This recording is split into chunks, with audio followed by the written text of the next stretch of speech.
तो जैसे कि आप सभी लोगों ने तो देखा ही होगा कि सॉलैंड 2 के पिछले एपिसोड में आइस क्रैश युहाओ के साथ स्पिरिट बनकर जाना चाहती थी, जिसे देखकर युहाओ ने कहा था कि तुम्हें इस बारे में फिर से सोचना चाहिए। अगर ये प्रोसेस शुरू होता है तो हम पीछे नहीं हट सकते हैं, इसलिए इस मैटर में तुम्हें केयरफुली सोचना होगा, क्योंकि स्पिरिट बनने का मतलब यही है कि तुम अपने रियल बॉडी को गिव अप कर रहे हो। युहाओ की इस बात को सुनकर आइस क्रैश कहती है कि मैंने इस बारे में सोच बना लिया है, इसलिए अब तुम भी प्रॉमिस करो। तो युहाओ भी एक लंबे सांस को लेता है और वो नोट करते हुए कहता है कि मैं हूँ युहाओ अपने तरफ से पूरी कोशिश करूंगा आइस क्रैश के कॉन्शियसनेस को प्रिजर्व करने के लिए, और ये कॉन्ट्रैक्ट 90% सक्सेसफुल होने के चांस है। अगर मैं इन सारी बातें को झूठ बोल रहा हूँ तो मैं यहीं पे फ्रीज होकर मारा जाऊं और कभी भी रीइंकार्नेट ना हो। युहाओ के ये कहने के साथ ही आइस क्रैश कहती है कि अब तुम मुझे बताओ कि अब मुझे क्या करना है। और भाई लोग अगर बात किया जाए तो ice and fire yin yang के अंदर सभी plant type soul beast Yuhao और आइस क्रैश को ही देख रहे थे, और वो लोग इस बात से काफी ज्यादा ही क्यूरियस थे कि आखिर अब क्या होने वाला है, और आखिरकार क्यों आइस क्रैश ने स्पिरिट बनने के लिए चूज किया, और आखिरकार क्यों आइस क्रैश ने युहाओ का ही स्पिरिट बनने के लिए चूज किया। फिर हमें युहाओ को दिखाया जाता है जो कि वहीं पे सभी के सामने स्पिरिट से फ्यूज होने की प्रोसेस के बारे में समझा देता है, और इसी के साथ आइस क्रैश आइसी ब्लू लाइट को रिलीज करती है और वो जमीन से हवा में निकल कर आती है, और ये देखने में काफी ज्यादा ही सुंदर और आई कैचिंग था। और भाई लोग आइस क्रैश को ऐसा करता देख ब्रेजिंग डेलिकेट एप्रिकॉट हॉफ काफी हैरानी से कहती है कि ये पागल हो गई है, ये तो सच में पागल हो गई है, ये सभी चीजों को त्यागने के लिए तैयार है सिर्फ इस इंसान के साथ जाने के लिए। ब्लेजिंग डेलिकेट एप्रिकॉट हॉफ के ये कहने के साथ ही आइस क्रैश के बॉडी के अंदर से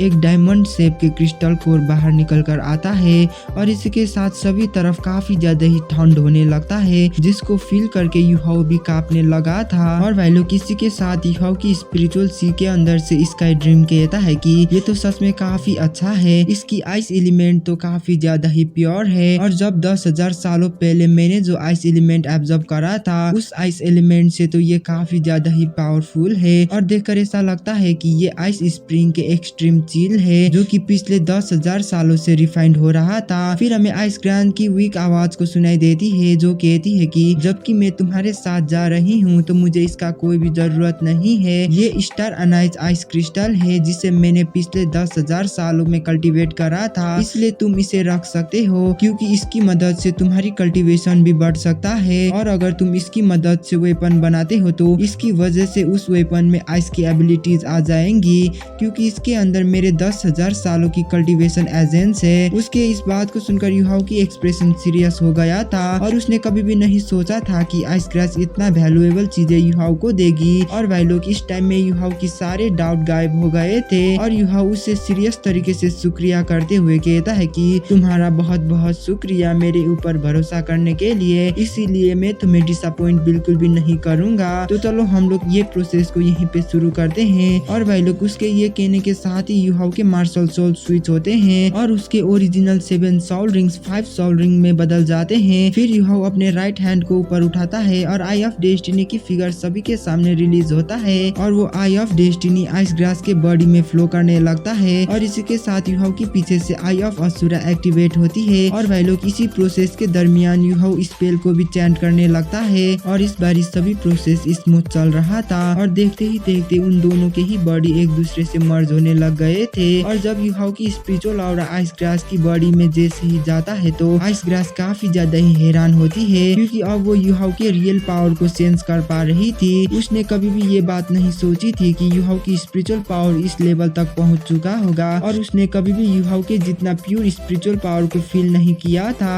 और भाई लोग इसी के साथ आइस क्रैश की पूरी बॉडी एक क्रिस्टल में चेंज होती है, और वो क्रिस्टल युहाओ के राइट लेग में जाकर फ्यूज होने लगता है, और इसी के साथ युहाओ के 5 सोल रिंग कांपने लगता है, जबकि उसके पीछे से स्नो एम्प्रेस की फिगर बाहर निकल कर आता है। और अगर बात किया जाए तो अभी ये जो युहाओ के राइट लेग में फिक्स्ड हुआ था ये राइट लेग सोल बोन होता है, और अगर बात किया जाए तो ये बात सच है कि 1 लाख साल के सोल बीस्ट सोल बोन को प्रोड्यूस करते हैं, लेकिन ये बात किसी को भी पता नहीं था कि एक प्लांट टाइप सोल बीस्ट भी सोल बोन को प्रोड्यूस कर सकता है। और भाई लोग फिर हमें युहाओ को दिखाया जाता है जिसके कपड़े पूरी तरीके से फट गया था, और देखते ही देखते एक और रेड सोल रिंग अपीयर होने लगा था, जिसे देखकर बेबे युहाओ को कहता है कि लिटिल जूनियर ब्रदर तुम सक्सेसफुल हो गए हो, तुमने ये काम सक्सेसफुली कर दिया। तो युहाओ भी जब जवाब देते हुए कहता है कि इन बातें ने ये प्रूव कर ही दिया कि 1 लाख साल की सोल बीस्ट की स्पिरिट पावर भी काफी ज्यादा ही पावरफुल होता है। और फिर युहाव सभी प्लांट टाइप सोल बीस्ट को देखते हुए कहता है कि सभी लोग, जैसे कि तुम सभी लोग देख सकते हो, आइस ग्रास और मेरी फ्यूजन कंप्लीट हो चुका है और उसकी कंडीशन भी अभी काफी अच्छा है और शायद तुम लोग भी उसके ऑरा को सेंस कर पा रहे होगे। इसीलिए अब मैं इससे आगे कुछ भी नहीं कहूंगा, अब मैं यहाँ से जा रहा हूँ, तुम सभी लोगों को गुड बाय। ये कहने के साथ ही युहाव और बेबे फ्लाइंग टाइप सोल टूल को यूज करते हुए काफी तेजी में वहाँ से निकल जाते हैं। और इस टाइम में पूरे ice and fire yin Yang silent था। सभी प्लांट टाइप सोल बीस्ट इसी बारे में सोच रहे थे कि आखिरकार कैसे आइस ग्रास युहाव के साथ फ्यूज होने के बाद पूरी तरीके से चेंज हो गई है। और तो और इतना ही नहीं बल्कि वो काफी ज्यादा ही प्योर भी बन गई है। इसकी वजह से सिर्फ युहाव को ही इस कंट्रैक्ट से प्रॉफिट नहीं हुआ था, बल्कि इस कंट्रैक्ट से आइस ग्रास को भी काफी ज्यादा ही प्रॉफिट हुआ था। और ये कंट्रैक्ट पूरी तरीके से इक्वल था और उससे भी बढ़कर वो लोग इसीलिए सोच में पड़ गए थे क्योंकि युहाव ने गॉड बनने के बारे में मेंशन किया था। और अगर बात किया जाए तो सबसे ज्यादा एनिमल टाइप सोल बीस्ट से ज्यादा प्लांट टाइप सोल बीस्ट को मुश्किल होती है और सबसे ज्यादा प्लांट टाइप सोल बीस्ट ही अकेले होते हैं क्योंकि वो लोग एक जगह से दूसरी जगह में मूव नहीं कर सकते थे। और जब आइस ग्रास ने यहाँ से जाने की डिसीजन बनाया था तो वो लोग काफी ज्यादा ही शॉक्ड हो गए थे क्योंकि plant type soul beast poisonous miasma से होकर गुजर नहीं सकते थे।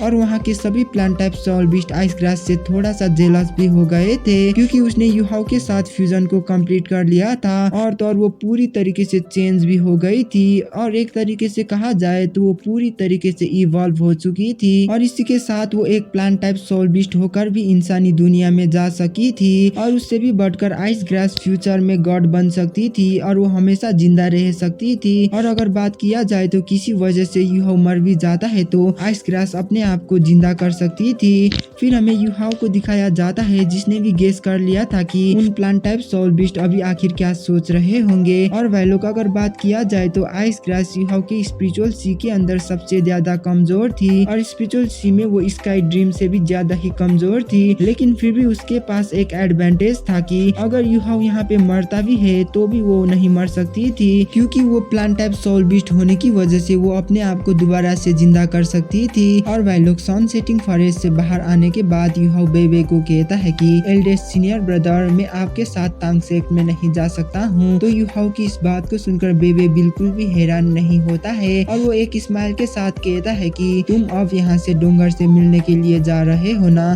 तो युहाव भी नोट करते हुए कहता है कि आपने सही गेस किया है और अब काफी लंबे टाइम भी हो गया है और अभी मैं यही सोच रहा हूँ कि आखिर वो अभी कैसी होगी। और मैंने अभी यहाँ की सभी कामों को खत्म कर लिया है जो भी मुझे खत्म करना चाहिए था, इसीलिए अभी मैं उसे देखने के लिए क्लियर स्काई सेक्ट में जा रहा हूँ। और जब आप तांग सेट में लौट जाएंगे तो आप स्पिरिट टावर यानी स्पिरिट पकोड़ा में जा सकते हैं। आप वहाँ पे जाकर बीजी से बात कर सकते हैं क्योंकि बीजी एक अच्छी सोल बीस्ट है और शायद वो आपको ब्लू सिल्वर एम्परर ढूंढने के लिए मदद भी कर सकती है। और जब मैं डोंगर से मिलूंगा तो मैं स्टारलो एम्पायर और सनमून एम्पायर के बॉर्डर में चले जाऊंगा और सेम टाइम में मैं वहीं पे टीचर टांग्या को भी ढूंढने की कोशिश करूंगा और अगर पॉसिबल रहा तो मैं टीचर टांग्या को बचाने की कोशिश भी करूंगा। युहाव की इस बात को सुनकर बेबे एक डीप ब्रेथ को लेता है और वो युहाव को टाइटली हक करते हुए कहता है कि तुम सच में मेरे अच्छे भाई हो, इसीलिए तुम्हें टांग सेट के बारे में चिंता करने की कोई भी जरूरत नहीं है। अगर तुम्हें किसी चीज की आवश्यक हो तो तुम हमें लेटर भेज सकते हो, हम कुछ भी हो तुम्हें जरूर मदद करेंगे। ये कहने के साथ ही वो दोनों फिगर्स वहाँ से सेपरेट होते हैं और वो दोनों सेपरेट होने के बाद युहाव अपने मन में सोचता है कि फाइनली काफी लंबे टाइम के बाद मैं तुमसे मिल सकता हूँ। डोंगर, क्या तुम अभी जाग गई हो? मैं तुमसे मिलने के लिए आ रहा हूँ। ये कहने के साथ ही युहाव काफी तेजी में क्लियर स्काई सेक्ट के तरफ बढ़ने लगता है और युहाव क्लियर स्काई सेक्ट के तरफ जाते हुए यही सोच रहा था कि डोंगर अभी डीप स्लीप से जाग गई होगी